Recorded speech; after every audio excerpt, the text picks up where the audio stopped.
Welcome to the Commercial Real Estate Podcast powered by First National. I'm Aaron Cameron. With me, of course, Adam Pawadic, recording here live at the Southwestern Ontario Real Estate Forum. Our guest today is a gentleman named Jason Castellan, who is the CEO and co-founder of Skyline Group of Companies. Jason, thanks for coming on. Nice to have you. Thanks for having me. You are the third Skyline guest we've had on, the first two being an individual named Mike Bonneville. Mm-hmm. So just putting that out there. But you're the, as indicated in your title, the co-founder. So we're going to get the core story. Sure. But we've done a bunch of Skyline industrial investigation and conversations before.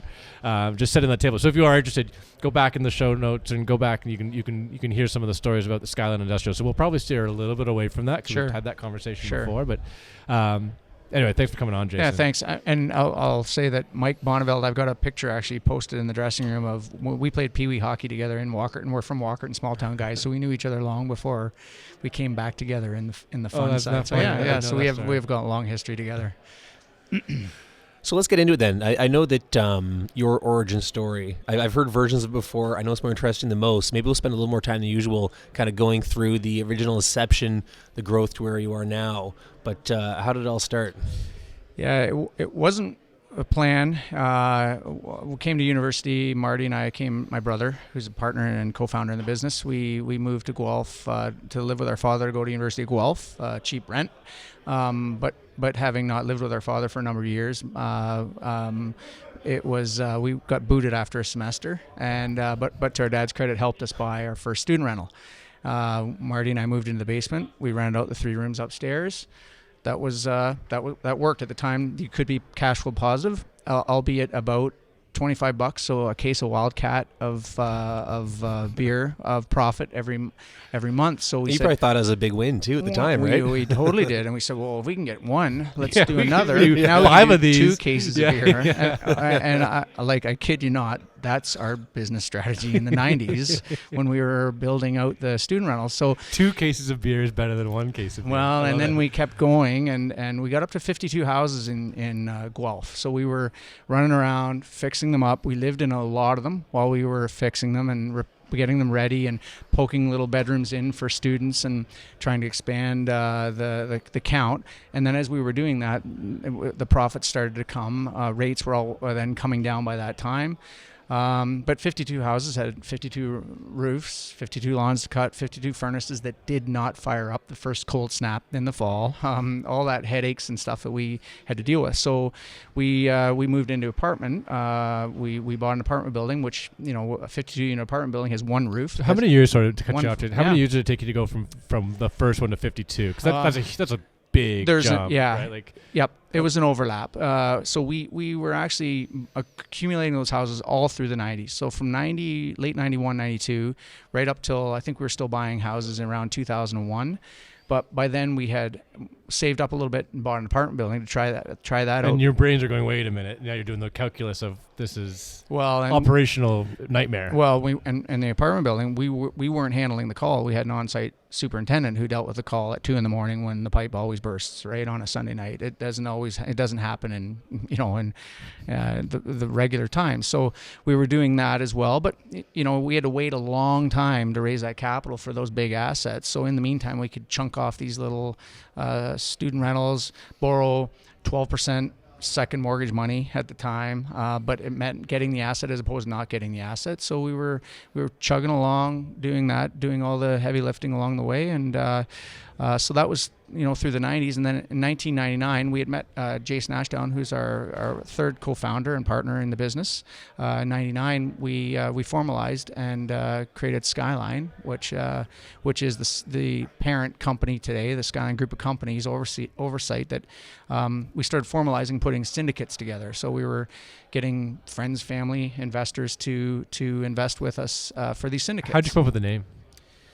Oh, we thought we hit the jackpot. We were high-fiving each other, thinking Skyline, what a unique name, the sky, all this kind of stuff. And there is Skyline Chili, Skyline Elevators, Skyline Trucking, Skyline, you name it. And so it was just lack of originality. So don't, we're not.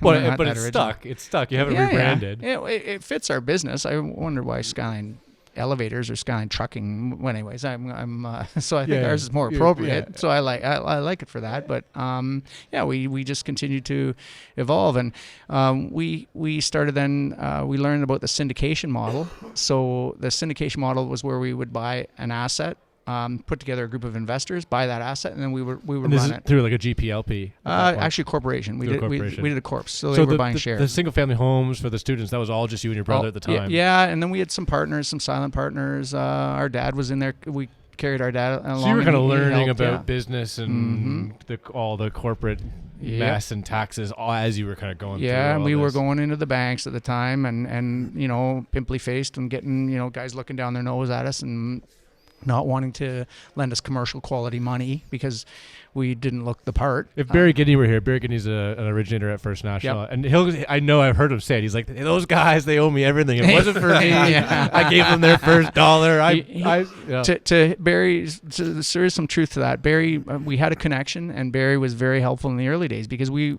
couldn't get the respect of some of the traditional lenders, and Barry helped us, and we bought our first 15-unit apartment building. Barry financed it for us, and that was done in a syndicate.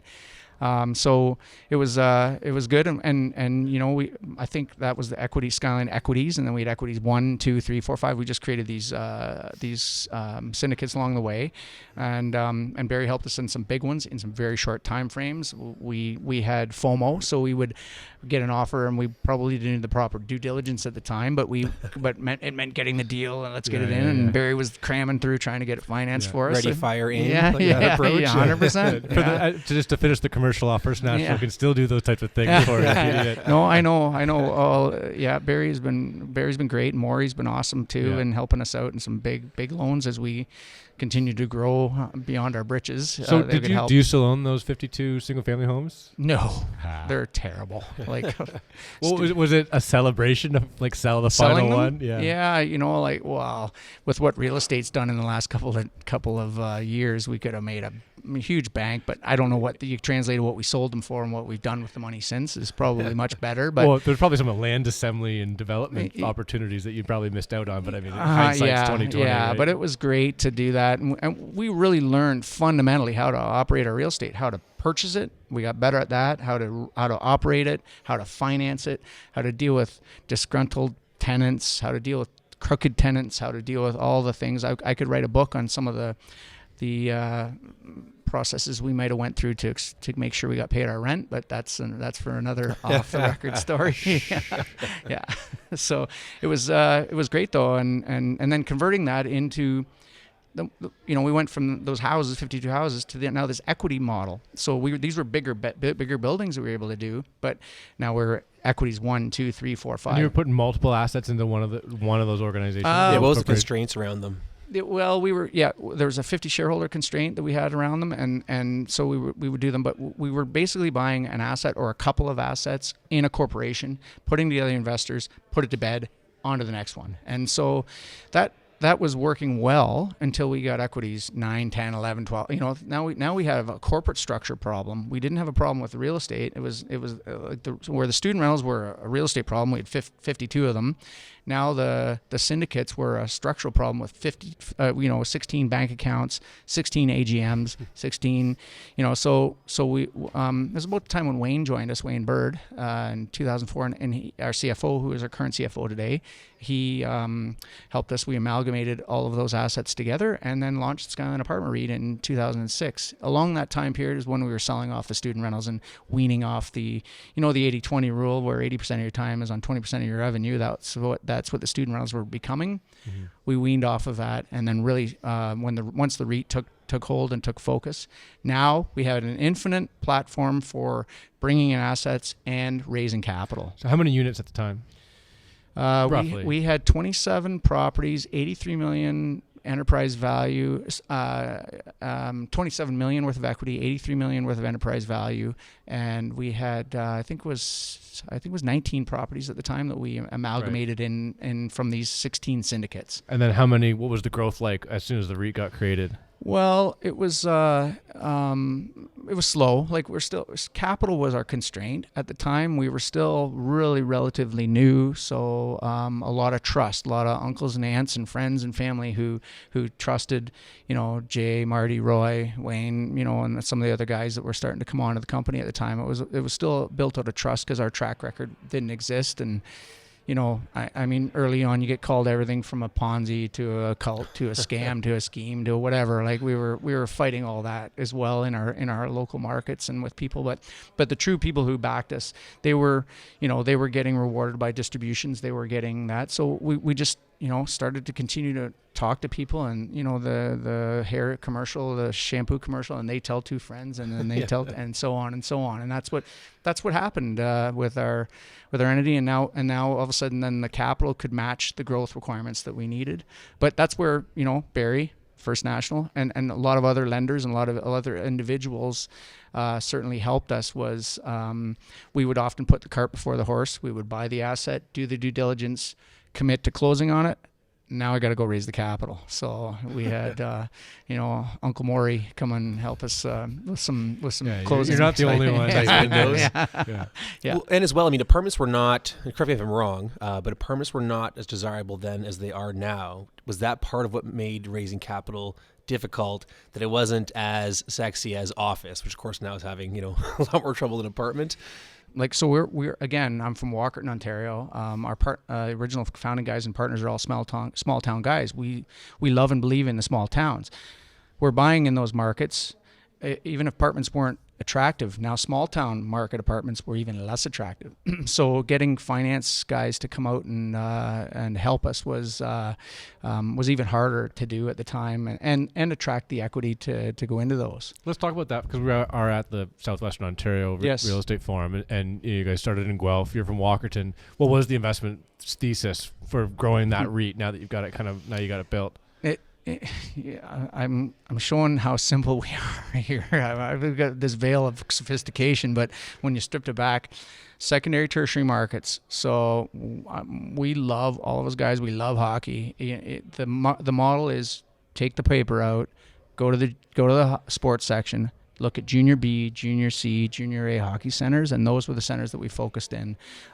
We knew those centers had hospital, they had a good employer, they had a decent demographic, they had services. We bought in one community called Hensel. It didn't have a grocery store. Well, that was a mistake. So they had to be just big enough that they had a lot of the essential services and a lot of the infrastructure in place that people would live there and want to be there. Basic economic functions. Yep, and just little pods. And if we could own one of the best multi-res places in town, we were good. A town of 10,000, and you've got a 100-unit building, you only need to rent 100 units.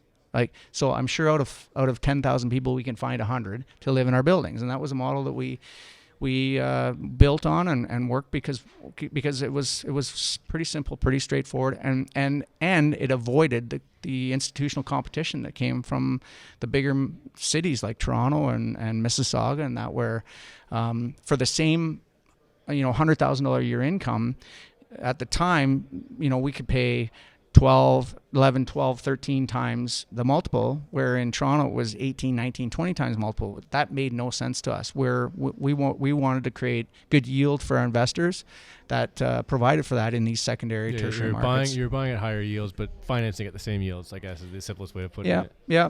So it was a strategy that was working for us, and we've continued to do it. And it's appropriate. We're at the Southwestern Ontario Real Estate Forum, and I'm honored to be the chair of that today, because this is like we are the what came out of this community. We are because of these opportunities here, and I think people should be made aware that there are good opportunities to be done and had in these other kinds of markets. Well, do you have more institutional competition now as compared to mid 2000s? Maybe not for Hansel. Yeah, that north of London. Yeah, no, it's definitely there's more. So, and even as things have gone, the way the real estate market has gone, we compete against LPs like local local group of dentists, lawyers, professionals, whatever, that get together in those communities and maybe want to compete, certainly in the retail side with, we own a single freestanding Shoppers Drug Mart in Listowel. We were bumping up against a group locally that wanted to buy that as well. So we're dealing with not only that there, but there are institutional guys that are looking, okay, there was a time when we were accumulating in Hamilton, people thought we were crazy. Well, guess what's, it's not the GTA anymore, it's the GTAH. Like as that ripple goes out and expands wider, that becomes competition. So our response to that was, we'll sell into that institutional buying equation and take our money and go back into the backwoods where we like to operate. Very more comfortable. Yeah, well, and we just avoid a lot of competition. Yeah. That's our model. So let's go back to the time frame, and we'll keep exploring sort of different parts of the market. So you're now a larger REIT. You've kind of aligning your capital with your opportunities. Just apartments at this point. Yep. When did you start going, okay, let's diversify? And out of just not just in Southern Ontario. Yeah. No. Great question. So along the way as well, we're dealing with guys in for example, in this market here, a vendor who owned 3 commercial assets and 2 apartments that we really, really wanted to have. But the caveat to that was, you buy all or you buy none. So we in that one syndicate that we had, we created one syndicate that owned industrial, a few industrial and commercial buildings, and those 2 apartment buildings that we want. So that was one of the syndicates we put together that translated and moved into the REIT. What happened then later in 2008, when the cooperators put their assets up for sale in Guelph and in Regina and Trois-Rivières and all that stuff, we purchased that, and our investors are saying, "What are you doing? We're an apartment fund. We're not. This is not what we signed up for." So that was along the way, 1s and 2s, where we'd buy an apartment building with a little commercial building that you had to take along with the deal. So we said, okay, let's take the decision for us to buy it, and put that for the gem of the apartment at the time. Let's segregate that off into 2 funds, and now put the choice back into the investors' hands.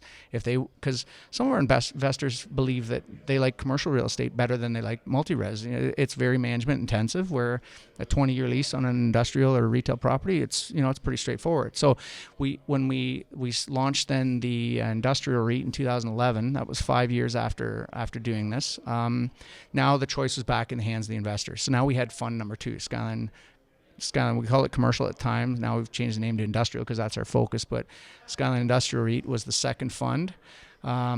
Retail, we were never really good at retail, but we all see apartment buildings with 70 units on top and a convenience store and a laundromat and something like that in the bottom. So we were managing retail at the time. We got to the size of that, where we said, okay, that should be another segment and a third opportunity for our investors to choose where they want to put their capital, as opposed to us deciding for them where their capital goes. So that's how those 3 funds in 2006, 11, and roughly around 2012 evolved into the real estate market. And they're both still operating. Yep. The same way. Yeah, we're about $4.7 billion of assets in the apartment REIT, about $1.6 billion in the retail fund, and about $1.4 billion, and growing quite dramatically in the industrial side as well. So, which funds returned the most? Well, the apartment REIT's been the longest held. If you want to talk on time, or you want to talk on, which is more recently. Yeah, more recently. So you do side by side. The retail fund has the highest yield because we pay the least for that part of income. Mm-hmm. But we're not fashion. We're not enclosed malls. We're essential services. We're grocery, and pharma anchored quick service restaurants. So that. I believe that those are as integral to a small community as the apartment building is. If those people live there, they need to shop, they need to buy their groceries, they need to go to the pharmacy, they need to get their hair cut, they need to do those kind of things in their community. So it's the highest yielding fund out of the 3. Industrial, as we all know in the marketplace, has really seen a cap rate compression as just in time to just in case storage and things like that have come on. We've seen a real cap rate compression and increase. So most recently, we've seen a real increase in the overall return on our industrial fund, and apartments doing the same thing. We can't keep up with the immigration, so that just creates demand. Interest rates are holding people longer in the apartments because they can't afford to buy. It's just creating demand in that. Rents are going up dramatically and faster than new stock can be built, and it's just creating a great opportunity for us, albeit at the expense of higher rents for our tenants. Not to simplify it too much, but are all three of your funds following the junior hockey strategy across the across the country? I'm getting outside of just focusing on geography. Yeah. So the industrial fund is the one that deviates a little bit from that, but again, those assets in those secondary and tertiary markets are now looking quite shiny. We're seeing where Stratford is a big automotive turning into automotive. So those were places where we wouldn't think to do industrial before. Those are kinds of markets that are attracting our eyeballs and we think opportunity. But for the most part, we modeled our industrial over logistics. We want to be on major highways, major routes. We didn't want, we want to be places where they're going to be able to truck in and out and stuff. So we do have some. We had a Toronto portfolio, but we sold that again with this cap rate compression opportunity to take the money. Move it from a 500,000 square foot multi-tenant building into a Canadian Tire one tenant building is a lot better strategy for us. Long-term leases, better bankable, nationally recognized brand. So that makes it better than ma and pa industrial multi-bay. And for the apartment assets. and retail, is there geographies you're not comfortable in? Like, I know you do have some Alberta presence. There's, is that just opportunistic, let's say, for those two? Yeah, no, we're looking coast to coast for all asset classes now for all three of our funds. The retail still follows that model. A Shoppers Drug Mart in Toronto is still a 4 cap, and a Shoppers Drug Mart in Hanover is a 5 3/4 or a 6 or Whatever it is, to me it's the same covenant. It makes no sense why it wouldn't be valued the same, recognized the same. Like, I feel there's a reckoning or a homogenization of yields or of cap rates has to come just because of that. Why would an apartment building be a 4 cap in that town, but a grocery anchored or a pharmacy anchored plaza not be the same? I just don't understand why that is, and that's where we're hoping for and continuing to buy better yielding products in those secondary tertiary markets as opposed to competing in the red ocean of Toronto or in the red ocean of the major cities. We want to be in the blue zones. Where everything's a trophy asset and you kind of ignore yield requirements. That's 100%. We just want to, we just play really an avoidance strategy is what that comes down to. And how happy are you that you don't have any office exposure? Ecstatic. Yeah. Like, I heard Ray talk today about, Ray Wong was saying about, having to come up with soda machines and that to entice people to come to work. I just think, like, if you want, come back to work, keep your job, you have to come to work. Like, I don't know. This is going to change. It's going to go away. As you guys know, real estate is a relationship-driven business, and that goes down to every part of the company of running things. You need to be rubbing shoulders, talking and communicating to each other, and you can't do that when people are in their basement or in their apartment or whatever at home doing their work from there. It just has to come back. But it has caused office to suffer and to struggle. So we're happy that we're not in that. We were never huge in that either. The Cooperatives was an exception.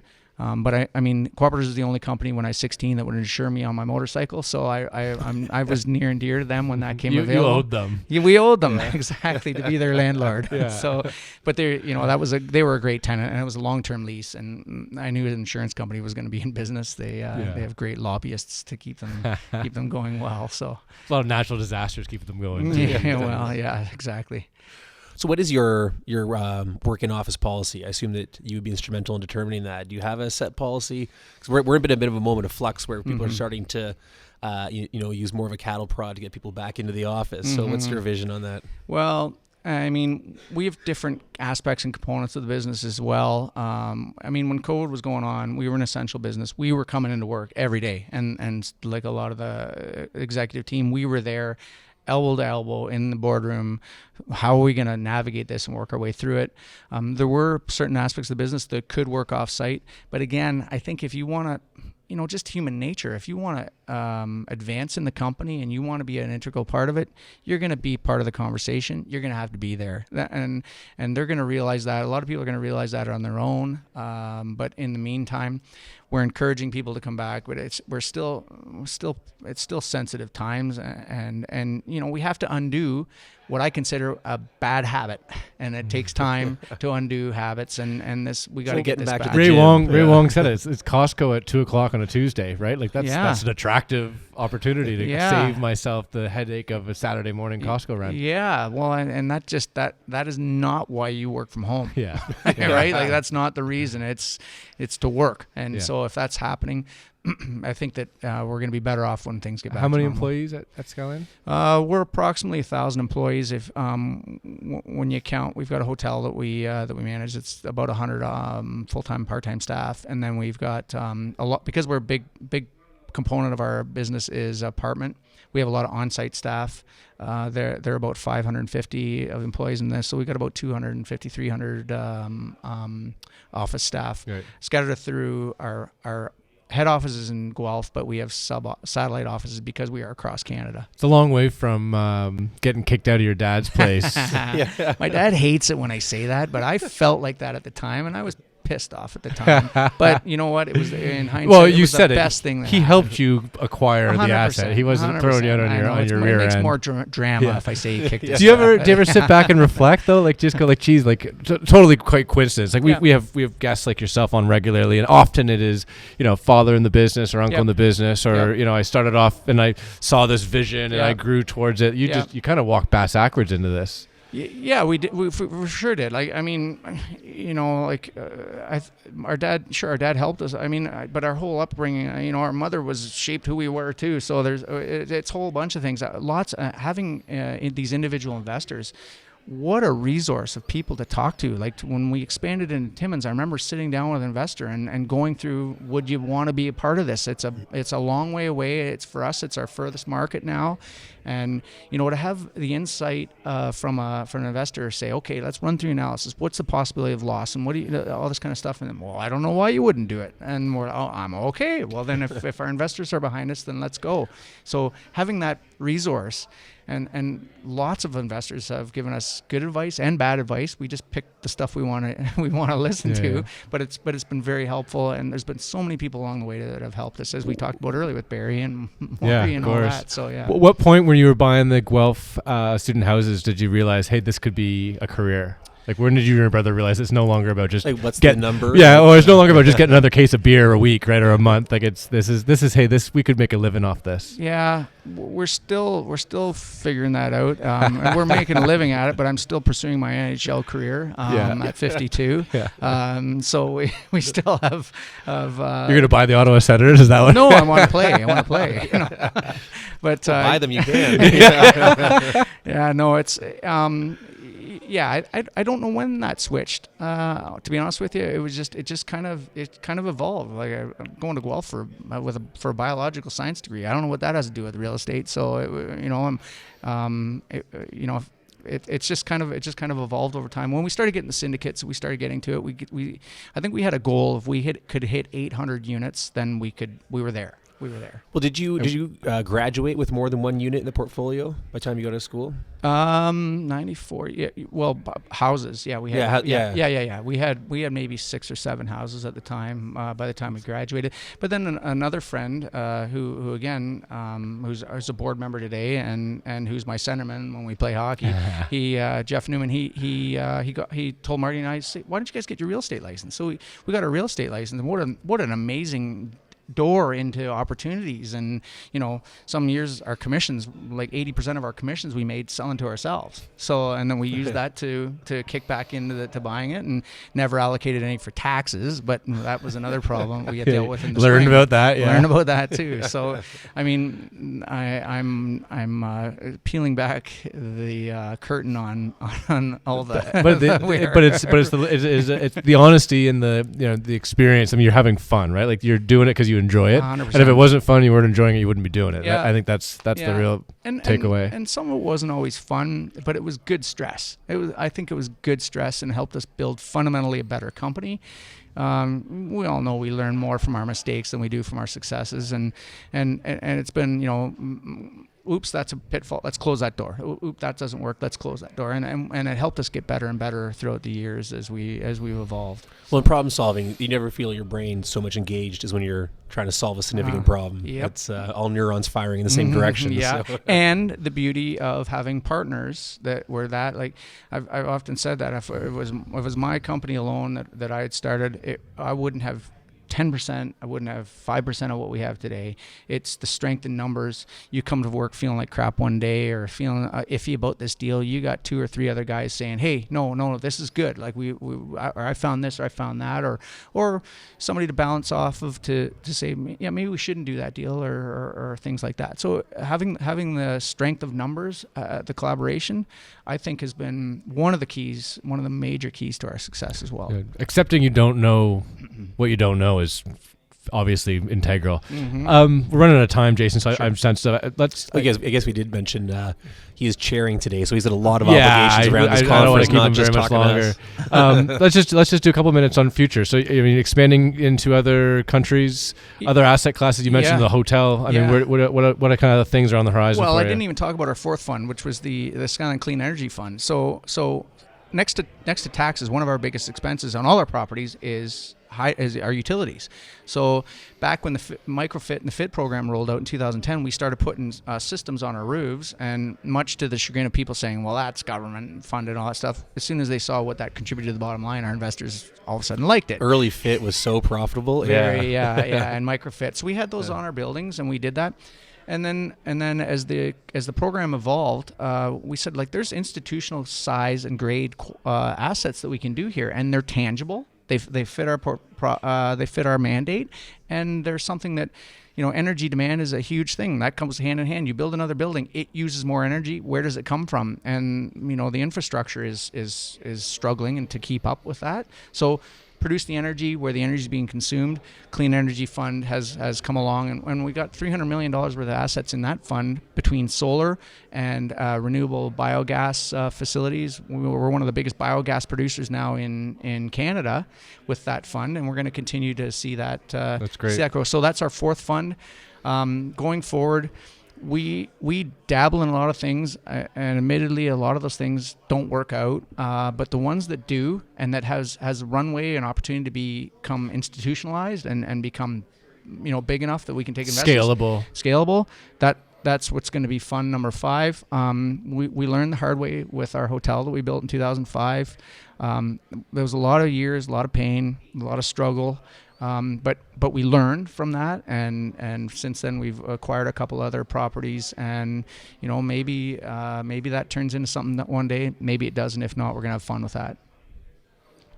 Jason, we are out of time. I can practically hear your name being shouted in the room next door to come speak or present or do something. But thanks for making time for us. Thanks to the Real Estate Forums, of course, for putting together this entire event, and as always, hosting us at them. Thanks First National for powering the podcast. But once again, Jason, thank you. Thanks for having me, guys.